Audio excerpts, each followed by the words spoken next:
Hi, this is Keith Davidson at Albertson and Davidson. So let's say that you were just unfairly disinherited from a trust or will. Now what do? There's so often when people come into my office and they tell me about their situation, they tell me their story. And invariably it's an unfair situation. That's why they're in my office, is because something occurred that simply isn't fair. And the question is, to what extent does an unfairness, what we in the law call equity or inequity, to what extent does that help your case? Now, legally speaking, you cannot set aside a trust or will simply because you think it's unfair.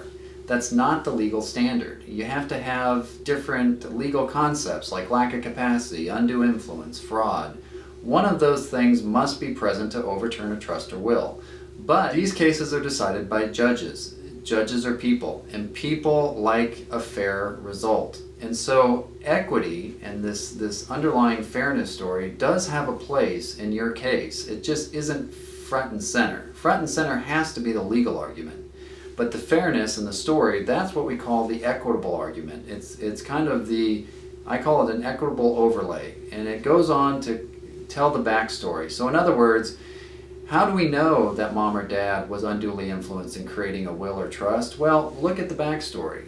If it has a situation where they've always treated the kids equally, they've had prior trust that treated everybody equally, they've never exhibited any signs of wanting to do anything that wasn't equal, and then at 3 months before their death, they change their trust and leave everything to one child, there's a story there, and it seems to build the case that, boy, that must have been undue influence, because why else would they have done something like that? So fairness and equity certainly has a place in every lawsuit, in every case, but it's not front and center. It's not going to win the day. You have to build the case on the legal concepts, and then you have to overlay that fairness story on top of it.